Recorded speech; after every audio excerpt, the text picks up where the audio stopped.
I don't know if this video is going to be any good or not. People suggested it, but we'll see what it's like.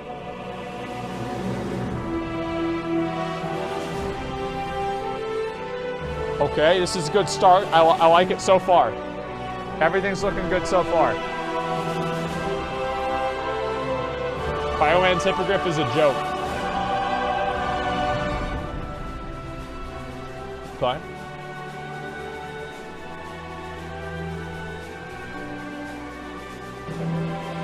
Okay, we've got like an 8-minute intro here. This is almost as long as the one that I have for my stream. So let me go ahead and read some donations here before I get into it. Okay, I read those. Thank you guys again. Came back to WoW and watch your stream, but retail because of the upcoming Shard patch. I've waited a decade since I started. It gives me a feeling of sadness. It simply wasn't the same. Yeah, obviously it's not going to be the same. I mean, the new patches are cool for a week or so, but then it just basically goes back to the same old, same old. You don't want to mine or herb all ores or flowers at once because it makes no sense, but looting many mobs at once makes sense. It's not about it making sense. It's about it's just super, super efficient, right?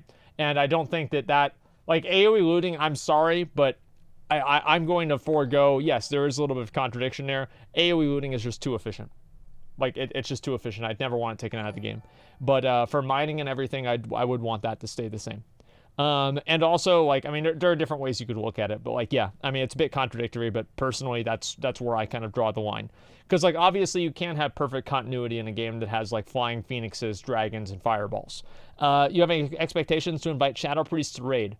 I will invite anyone to a raid if they're good at the game. That's basically the way that I've always looked at it. Asmongold, did you watch Tips Out new video on it? Could I get your opinion on it? Just let me look at it. Jesus Christ, Blizzard is stress testing the login screen.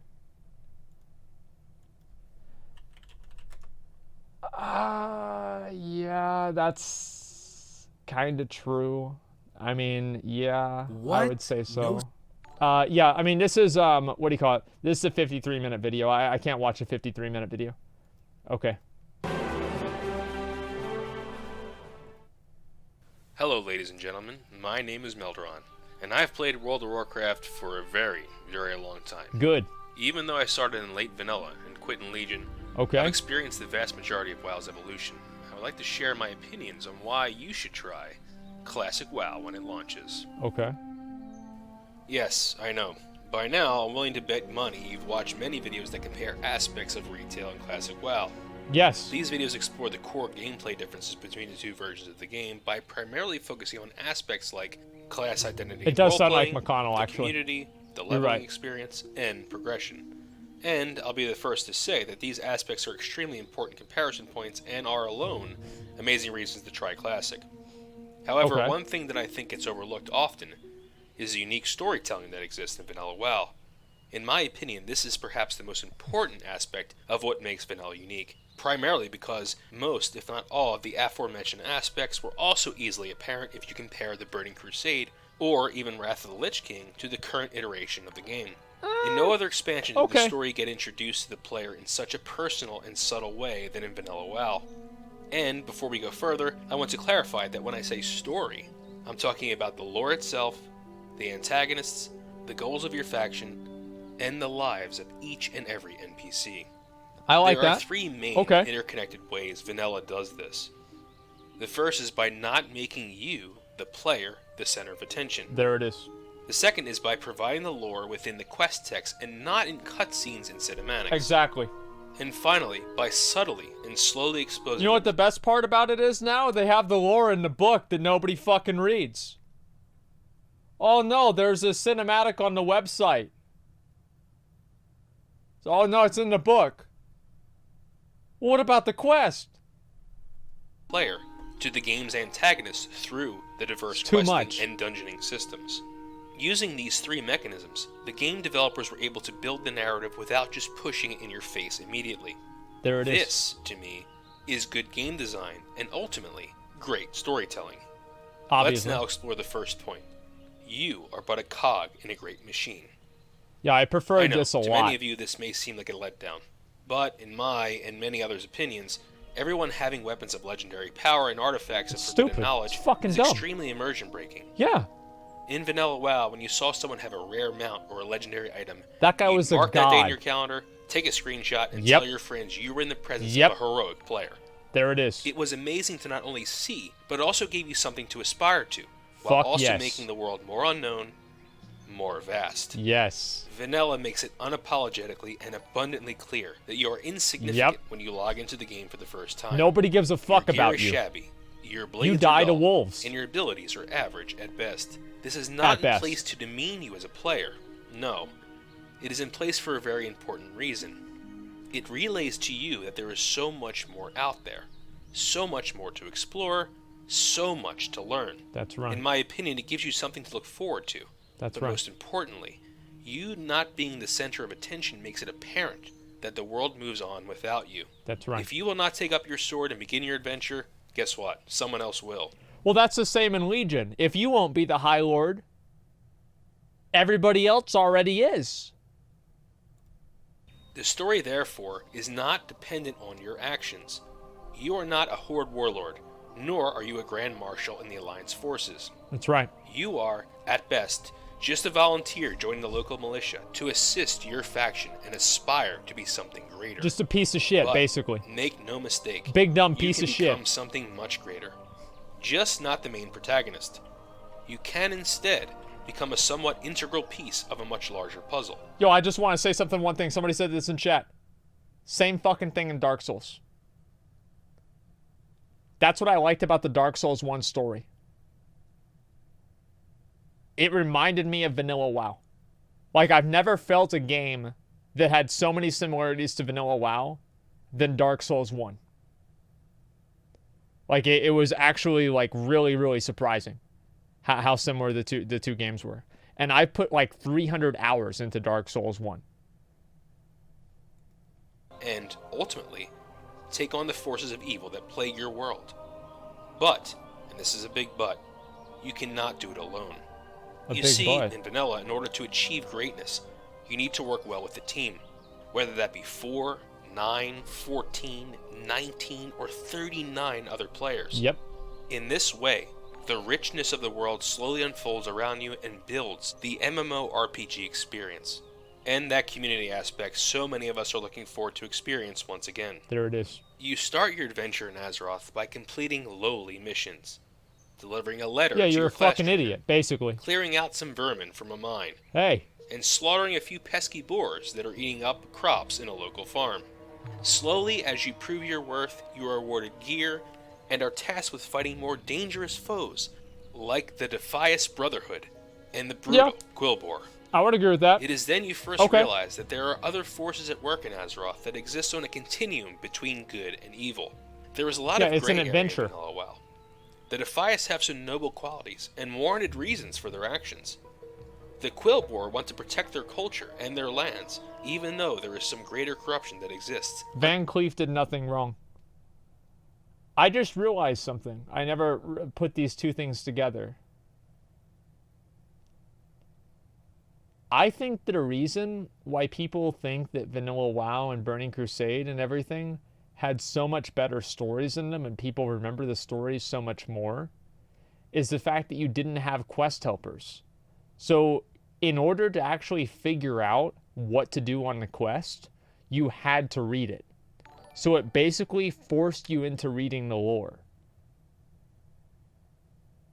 Like, it was a secondary thing, but you would be reading the quest to figure out where to go, right? Even if you didn't care about the lore, you would pick up on that just by having to read the quest to know what the hell to do with it.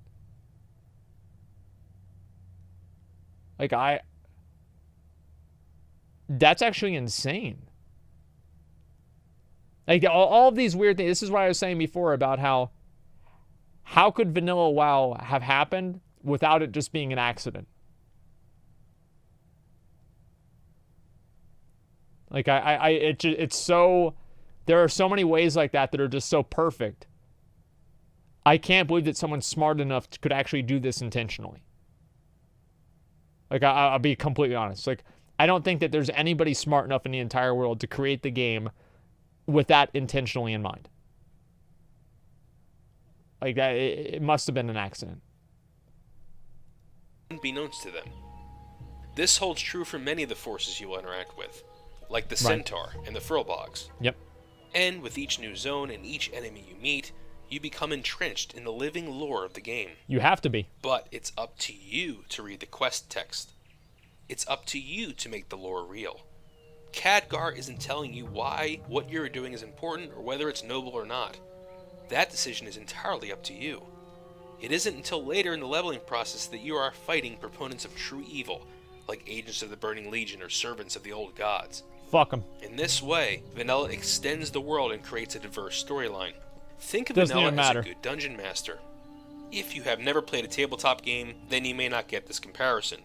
But when playing Dungeons & Dragons or Pathfinder, the dungeon master's job, if he or she is doing it properly, is to let the story unfold slowly, to not overtly explain how each puzzle is completed, and to put you and your party in situations that require you to work together and think.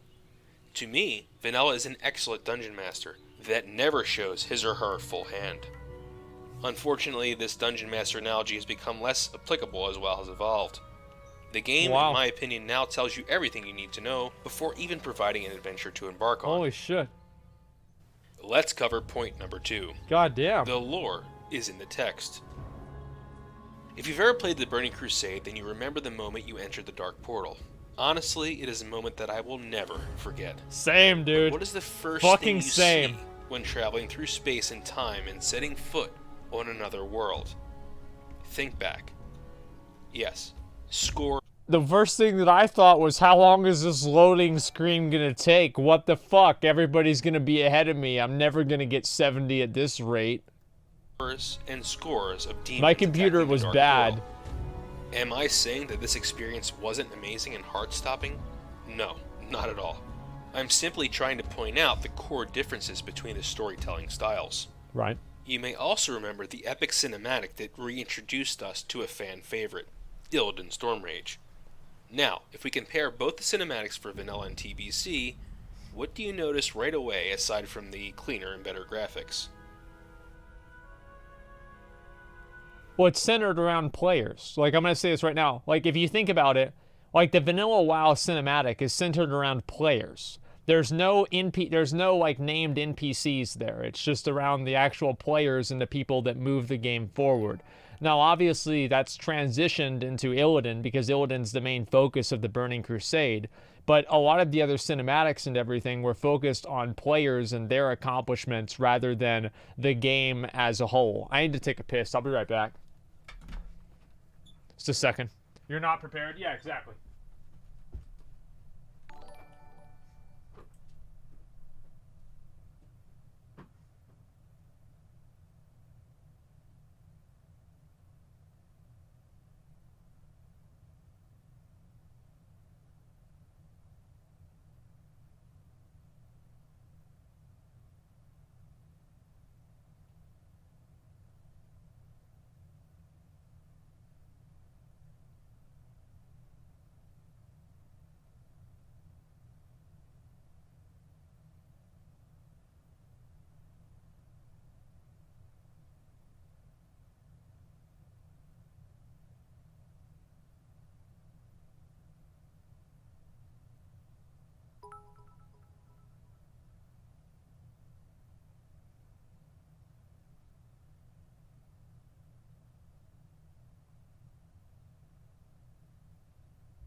All right, sorry about that, boys. We're back. Yep, you guessed it. There is an antagonist in one, and not in the other. There it is. You, as the player, know before you even buy the game who you will be fighting. In all fairness, this is what Mist of Pandaria and Battle for Azeroth did partially right. You don't know who the big bad is in either of those expansions from their cinematics. That is true. But Vanilla takes this a step further by also not revealing anything during most of the leveling process either. Yeah, that is, It's not until much later that the player is introduced to the forces of Blackrock Mountain and Onyxia. Moreover, Onyxia herself attempts to bring down the city of Stormwind from within. And fucking you may be bitch. thinking, well, Melderon, these differences are just a product of expanding the game. Each expansion has to have a theme or a reason behind it, right? Yeah, I totally agree with you there. Expansions only cover small level ranges and are geographically inferior to the base game. But, in my opinion, storytelling can be done with a bit more grace and subtlety in these expansions. TBC and Wrath focused on raid encounters to drive the lore, while in Vanilla the lore was spread evenly throughout the experience from multiple sources. In vanilla, if you want to know why the Scarlet Crusade is so extreme, or why Tyrion Forging is standing in the middle of nowhere on the western shore of the Eastern Playlands, you have to read the quest text to find out. And you have to read the quest text to do the quest. If you ever want to know why you're going to Blackrock Mountain in the first place, you have to pay attention to attunement quests. Yep. There are many, many layers to the greater story of Classic WoW. Each NPC, dungeon, and raid have their own, and it's up to you to explore each of them. Also, repeatable quests were not available in vanilla, so when you completed quests, let's say the first time you completed all the Jintha lore quests in the Hinterlands, you actually feel like you made a difference in the world and stopped a real threat to your faction. Now, I never really felt that way. Like, I don't think that's really had... Blizzard's tried different ways of, like, feeling, like, making the player feel like they have an impact on the world. I think the best times that Blizzard has ever done that is probably in Isle of Quel'Danas and the Molten Front. Because, and then also, there were a few times where, like, after a guild killed Deathwing or a guild killed the Lich King, you would have, like, a monument in Dalaran. So there would actually be impacts that players could have on the world, which was really cool. But for the most part, I never really gave a fuck whenever I completed the quest. I didn't feel like I did anything magical or really important. It's just that I was done with the quest. So I personally don't strongly agree with this. But I can see what he's saying. Nowadays, with dailies and world quests, the impact of completing the quest is completely lost, as you fight the same NPC day in and day out sometimes. In vanilla, when you completed the quest, that page of the book was turned. This established a sense of permanence and completion into the gameplay that is akin to finishing a chapter of a good book. The first 2 points I've given you can be summated graphically. If you are like me, you like plots. So let's imagine a two-dimensional plane with two axes. On the bottom, or x-axis, we have time, and on the y, or left axis, the vertical one, we have storytelling mode. On the bottom of the y-axis, we have completely player and world-associated storytelling. Okay. And on the top of this axis, we have completely established lore-associated storytelling. An established lore example would be something like Illidan Stormrage or Arthas Menethil. What would be an Above example the plot itself player? are each expansion, going from left to right through time. In vanilla WoW, the story was much more player and world focused, but still had some established lore elements.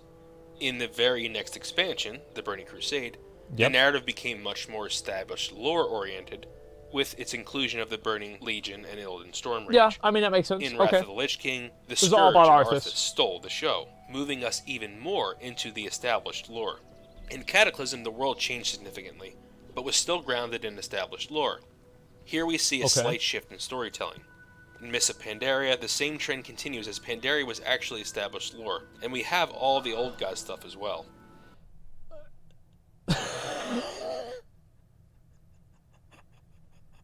Okay, dude. Okay, dude. Okay, Warlords of Draenor is where things really turn around. Yeah? We drop way down into the player and world-associated storytelling, into, my opinion, the realm of unbelievability. Is this a sub-count? This occurs for two interconnected reasons.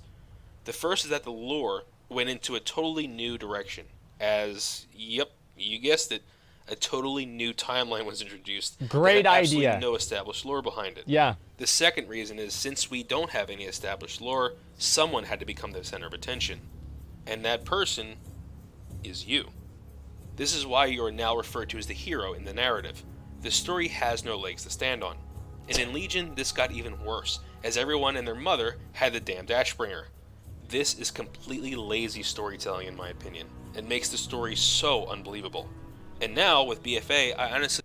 So I think really the distinction he's trying to draw here, because it didn't really make a lot of sense to me, and based off of the question marks in chat, I think that most people feel that way. So he, like the top here, the story mode, means that the lore is basically told through, is told through like extra stories, right? Like, so the Lich King, the Illidan, and the player is basically a vehicle of moving that story forward. And at the bottom here in like WoD and Legion, I would completely disagree with this WoD placement personally. I think that everything in WoD was pretty much determined by the NPCs. The NPCs did everything. The player really had no impact whatsoever, but you know, maybe you could disagree with that. And down here, what he's saying is that this is more things that are driven by players and the storyline being driven by players. So above, this is a storyline being driven by NPCs versus being driven by players. That's the only way that I can really figure out how to make sense out of this. They have no idea what they were going for here. Is the narrative player, worlds, lore, or is it faction-based? Honestly, I have no clue. But I'll be honest, I'm genuinely interested in where they go with the narrative in the future. If you're like me, I'm sure you've noticed that this trend line eerily simulates the one buzzing around the internet depicting the popularity of WoW as a function of subscriber number. They were right about the It is an wad. interesting association to make, but just remember, guys, Yeah. correlation does not necessarily equal causation. Obviously. If they are linked, it would mean that people enjoy good lore-driven narratives. However, these are hard to keep going in the long run. In actuality, the sole reason I made this was to only point out that vanilla exists in a very unique place on this timeline, with a more player and world-related story but still having aspects of established lore peppered in. Okay. It's extremely balanced, and to me this is what makes vanilla unique. Finally, let's discuss the third point, the subtle unfolding of the lore. I'd like to tackle this point utilizing examples from the questing system, and I'd like to personally thank a friend of the channel, Taladrill, for pointing this one out. Okay. If Thank you, ever had the Taladrill. pleasure of leveling in the Barrens, then you may remember digging up some insect eggs south of Camp Tarajo. No. Silithid eggs, to be exact. No. Utilizing a special quest item. The quest giver, Corin, a troll in the crossroads, says to you, Melderon, I've been sent to the crossroads to watch over the land and take note of its happenings for me masters in Orgrimmar. One object of my studies are the insect-like creatures found in the south of the Field of Giants. He's doing his best, We know okay? little of these creatures, so I've been making it a point to discover more. They seem to have intelligence to them, more so than any normal animal. Take this digging claw, man, and collect some of the creature's eggs from their mounds. But be careful. If alerted, they will attack you. Okay. I'm really sorry you guys had to suffer through that. Anyway, You did great. when you turn the quest in, he says, Yeah, good effort. You please me, Melderon. The eggs and the tool. Well done. And for your reward. And that's it. There really isn't any logical follow-up to this quest. However, there are similar quests in Feralis, Tenaris, and Unguro that task you with finding out more about these strange insects. But all of them are exploratory in nature, as the Horde, the Alliance, and even the Goblins are trying to find out what makes the Silithid tick. And if you did these quests before 1.9, no one really knew what the insectoids were up to. I mentioned this Silithid example for one simple reason. Dude, that's so good. The developers were extremely subtle, building the Encourage content up over a year before its release as a raid tier, utilizing minimal open-ended quests. As the game progressed, these misunderstood curiosities grew into something literally world-changing, as the story ultimately led to the Gates of Encourage opening event, and our first brush, as a player base, to one of the old gods, Cthulhu.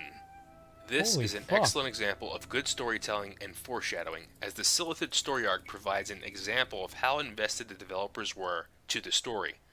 Not only that, but the quests, which seemed unconnected at first, span several zones and tens of levels.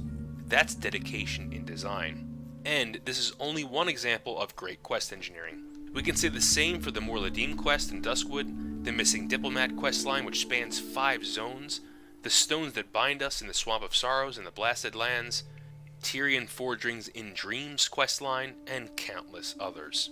These quests not only build a living, breathing world, but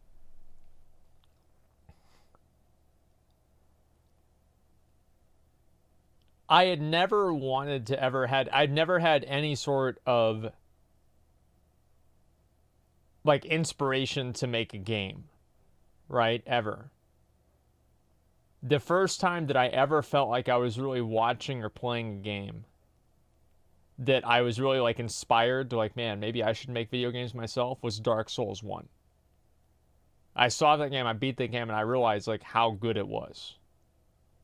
I was like, there's no way I could ever make this game. Like that, this is just incredible. Like there's no way. Going back and looking at all these things about WoW and all the ways that they did this, and like all these little moving parts, like it actually makes me feel like there's a lot of games that I'd be like, yeah, I could made this game, right? And like, obviously I couldn't, but it's like you'd think that you could. Whenever you look at how many pieces in vanilla WoW, I couldn't even begin to do this. Like, there's no way. This is incredible. Like, I don't know. Like, I mean, it's just insane. Because the difference between a game like this and like Witcher 3, people use that as an example, right, for stories. I think this, like the story connections and everything, occur in the player's own mind, and it's much more like something that happens internally rather than something externally that you just witness. And that's what I think is really special. They provide such variety in enemies. In TBC, we fight the Burning Legion. In Wrath, it's the Scourge. In Kata, it's the Old Gods. In Pandaria, it's the Old Gods again. And we go on and on. But in Vanilla, we are put into a series of complex struggles that contain even more complex stories within them. This complexity provides so much variety and so much lore for the player to experience. For me, these 3 reasons that I highlighted are why I'm going back to Classic WoW. Holy shit. Because it's where I can truly immerse myself into the Warcraft universe yet again. Yeah. For me, it's where I can forge lasting friendships while embarking on unique adventures. For me, it's where I can experience the love and commitment of the Classic WoW development team through the eyes of my character. I truly hope you'll join me and embark on your own adventures and have your own unique experiences in the greatest gaming environment ever created. I hope to see you in Azeroth, friends.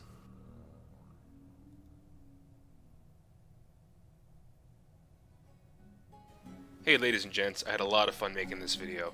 It took me a long time to make, and it really took me some time to really think about how I wanted to portray the feelings I had about the Vanilla WoW storytelling, and how it's truly unique in the evolution of World of Warcraft in general. And I'd like to know what you think. I want to know why Classic WoW was unique to you. So if you have a moment, think about something that really made Vanilla unique to you and why you're really eager to go back. Write a comment, and I'd like to see your point of views as well. And if you're a retail player that's never experienced Classic WoW before but just are really eager to give it a shot, take this time to really think about, what do you want in the game? Is it just getting the max level and burning through content, or is it to really escape and go into a fantasy world, live out vicariously through your avatar? But anyway guys, if you like this video, please leave a like below. And if you enjoy this type of content or are interested in other types of videos we make here at Defcamp Melderon TV, don't forget to subscribe and stay tuned for more guides, Def Talk interviews with WoW content creators and enthusiasts, Melderon's Classic WoW vlogs, and those Dungeon Diver Let's Plays, which will be coming up soon. Also, join us on Discord, be part of the Defcamp Melderon TV community, and follow us on Twitter for video updates and more. Links will be in the description. I would also like to take this opportunity to thank our wonderful patrons who make videos like this possible. If you want to help us make better content by supporting us directly, consider becoming a patron. There are a number of rewards that you may be interested in. Guys, as I said, it's like occasionally I'll see something that I just feel like I'm completely outclassed. You know, like I'll see, it's like, okay, I could never do that. Right? It's like, this is like, you think about Classic WoW was like the pinnacle accomplishment of the collective minds of the top neckbeards in the country. That's what it really was. And it was just a game. It was a lot more than a game for a lot of people, and I think that's really what makes it so special. Like, this was the pinnacle accomplishment, like the apex accomplishment of all neckbeards basically putting their minds together from all the other games.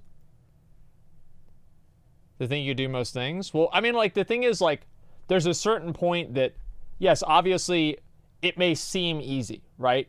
But to be able to see something that was done masterfully and be able to understand the mastery and the skill and the technique behind it whenever you're witnessing it, even as an outsider, I don't think it's Dunning-Kruger or anything. I think that's something much bigger than that. And to see something like that is just amazing. The servers are not up. I've been trying to load into the servers. The stress test, I don't know. I don't know, like, I don't know what they're testing. Like, I really am not sure. I have no idea, man. I'm trying to load in and I'm not able to. Season 4? Okay, yeah, I saw that. I will look at the Season 4 Neckbeard Challenge probably tomorrow or so, okay?